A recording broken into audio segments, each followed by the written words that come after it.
Est-ce que ça t'arrive d'entrer dans une pièce et sans qu'on te dise un mot, de sentir que quelque chose ne va pas?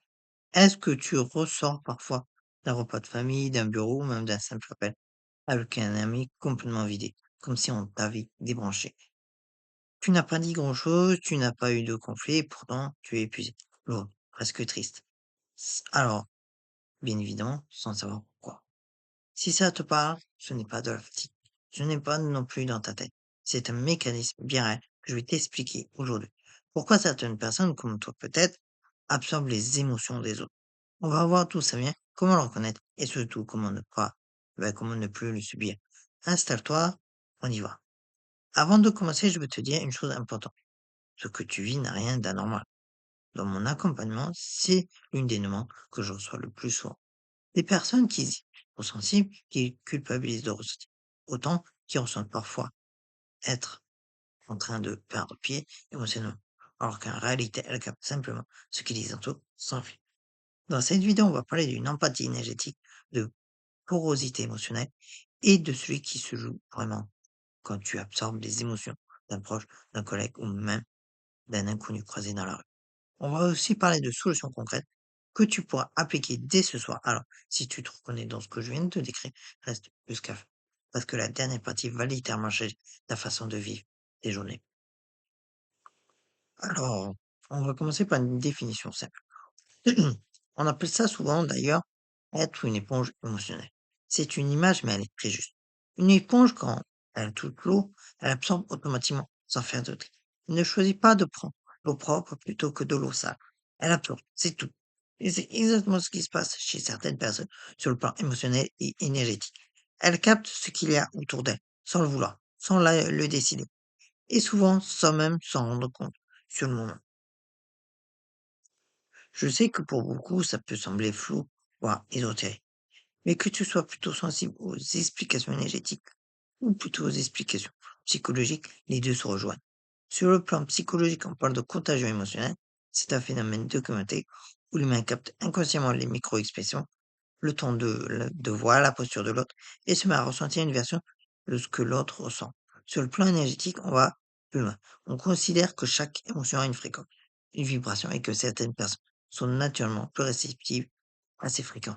Un peu comme une antenne plus sensible capte plus de signaux. Retiens bien ceci, ce n'est pas une faiblesse, c'est une sensibilité accrue. Le challenge, ce n'est pas tu ressens trop. Le challenge, c'est que personne ne t'a appris à faire le tri entre ce qui t'appartient et ce qui appartient aux autres. Et c'est exactement ce qu'on va corriger ensemble aujourd'hui. Tout le monde ne vit pas ce phénomène avec la même intensité. Alors pourquoi certaines personnes absorbent-elles davantage que d'autres? Il y a plusieurs causes, souvent combinées. Donc, certaines personnes naissent avec un système énergétique plus fin, plus actif, aux stimulations extérieures. Oui, lumière, ambiance, mais aussi émotion.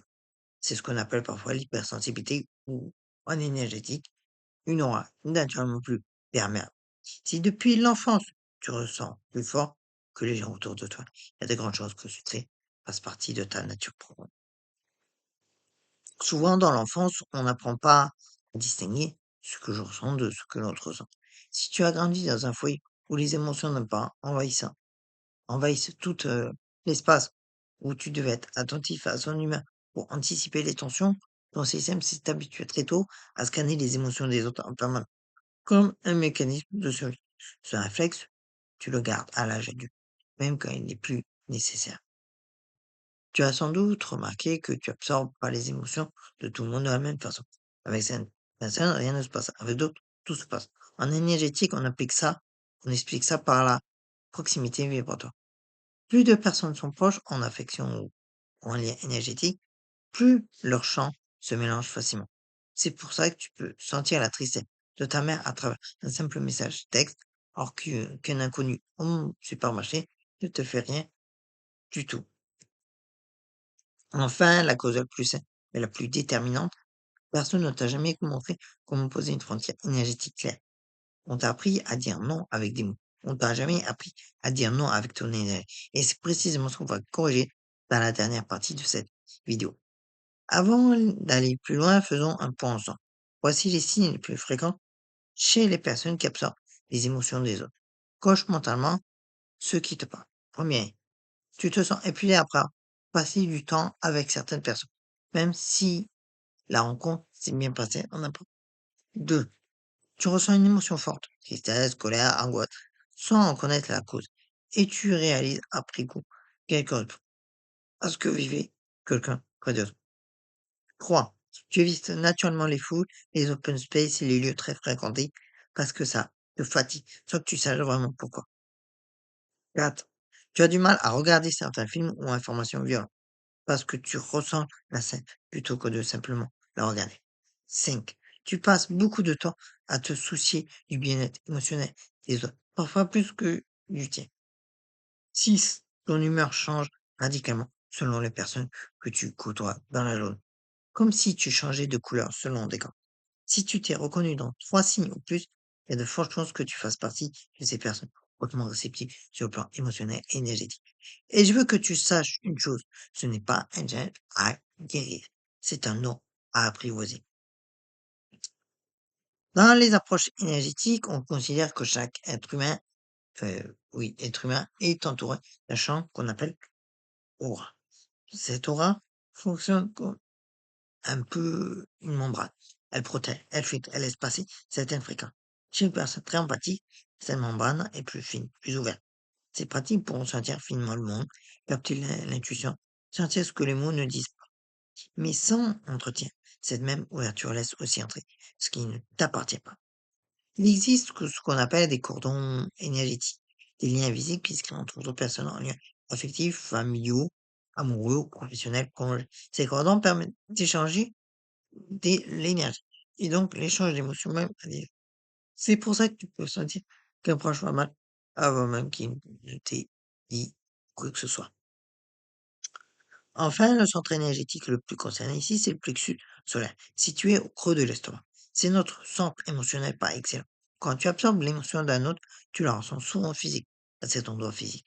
Une boule au ventre, une oppression, un nœud. Ce n'est pas un hasard, c'est ton plexus qui encaisse. Avant toute interaction que tu sais charger émotionnellement, prends 30 secondes pour t'ancrer. Tu es bien posé au sol, tu inspires profondément et tu imagines des racines qui descendent de la plante de tes pieds jusqu'au centre de la terre. L'ancrage stabilise ton champ énergétique et un champ stable est naturellement plus difficile à traverser. Visualise une bulle de lumière autour de toi, de la couleur que tu ressens comme protectrice, souvent le doré ou le blanc. Ça peut être une autre couleur, bien évidemment. Cette bulle laisse sortir ton énergie mais filtre ce qui essaie d'entrer. Fais cet exercice chaque matin avant de sortir de chez toi et à chaque fois que tu sens une ambiance sous l'eau. Après une interaction difficile, inspire profondément par le nez, retiens 3 secondes, puis souffle fort par la bouche en imaginant que tu expulses ce qui ne t'appartient pas. Répète ce cycle 3 fois. C'est simple mais redoutablement efficace pour couper l'émotion captée avant qu'elle ne s'installe. Le soir avant de t'endormir, prendre 2 minutes pour passer mentalement en revue ta journée. Te demander, cette émotion, est-ce vraiment la mienne ou est-ce que je l'ai récupérée? Tu peux accompagner ce moment d'un encens, d'une fumigation ou simplement d'une douche consciente. En imaginant l'eau qui emporte ce qui n'est pas à toi. Certaines pierres sont particulièrement reconnues pour soutenir les personnes hyper réceptives. La tourmaline noire pour la protection, l'obsidienne pour l'ancrage, l'améthyste pour apaiser le mental. Après une journée chargée, ce ne sont pas des solutions magiques tout seules, mais des soutiens qui renforcent tes propres pratiques. Et enfin, la protection énergétique ne remplace jamais la protection relationnelle. Apprends à dire, je ne peux pas porter ça pour toi en ce moment. Apprends à limiter le temps passé avec les personnes très draineuses. C'est aussi une forme de soin envers toi-même, tout aussi essentiel que les exercices énergétiques. Une fois que tu apprends à te protéger, quelque chose de puissant se produit. Cette sensibilité qui te fatigue devient une véritable force. Tu deviens capable de sentir ce dont les autres ont besoin sans qu'ils aient à le dire. Tu deviens un soutien précieux pour ton entourage sans t'épuiser. Beaucoup de thérapeutes, de soignants, d'accompagnants que je connais sont juste d'anciennes éponges émotionnelles qui ont appris à transformer leur porosité en une capacité d'écoute émotionnelle. Ce que tu vis, ce n'est pas un fardeau à porter toute ta vie. C'est une capacité, une compétence affinée comme n'importe quelle autre. Et plus tu vas t'entraîner avec les techniques que je viens de te donner, plus cette sensibilité va devenir un allié plutôt qu'un poids. Alors dis-moi en commentaire combien de signes as-tu reconnu tout à l'heure. Et surtout, quelle technique vas-tu tester dès ce soir. J'ai vraiment envie de te lire. Si cette vidéo t'a parlé, abonne-toi à la chaîne, ça m'aide énormément à faire connaître ce travail et surtout ça te permettra de ne rater aucune prochaine vidéo sur l'énergétique et le développement de ton intuition. Et si tu veux aller plus loin, échanger avec une communauté qui vit exactement la même chose que toi, n'hésite pas du coup à participer. Prends soin de toi, prends soin de ton énergie et on se retrouve très vite dans une prochaine vidéo.